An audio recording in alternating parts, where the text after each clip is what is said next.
We're now going to look at numeric types of data, and in this simple example I've set up here, I'm setting up some variables. Variable A set to the value 3, variable B set to the value 5, variable C set initially to A times B, and then I'm changing or reassigning C to being C plus A plus B, and that all works fine.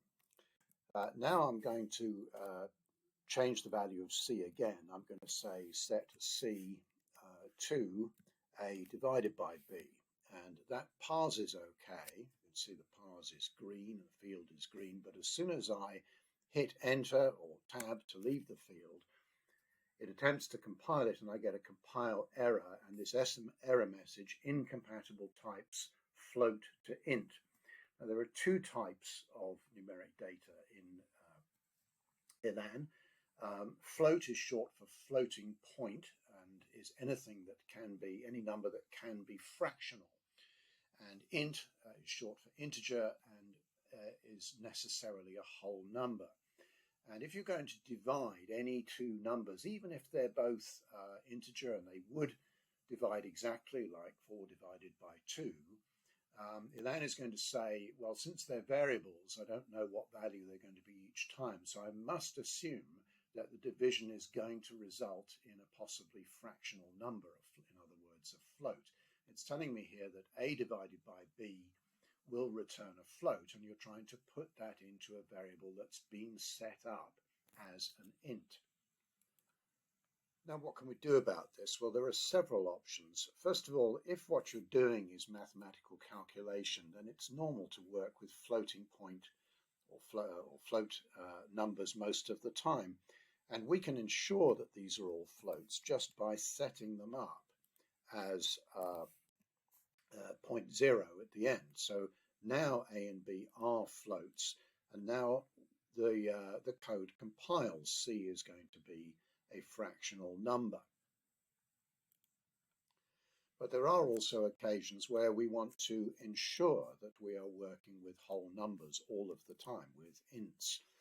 And so what do we do in this case? Well, another option is to say, well, when you divide A by B, we want just the integer part of it. And there are two ways of doing that. One is to say the floor, and the floor is the integer value that is immediately below the float value. So the floor of 3.7 is going to be 3. And we can show this by printing out C and running it.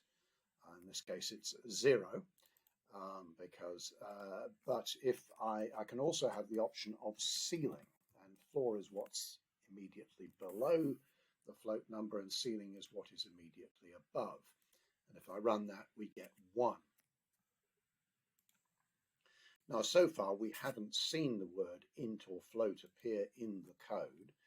If you start writing procedures or functions where you're going to be passing items of data in as arguments, going into their parameters, let's write a function here. In the parameters, let's say x, we need to specify the type. And if it's going to be a numeric type, we need to either specify int or we need to specify float. And as I said before, if you're generally doing mathematics, it's probably easier to stick to float.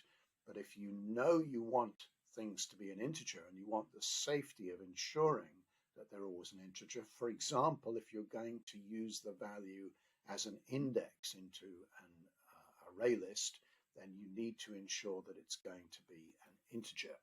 And in that circumstance, you would say int here, and the return type can be also int, or the return type could be a float, or in fact, we could process it to turn it into a string or a list or any number of things.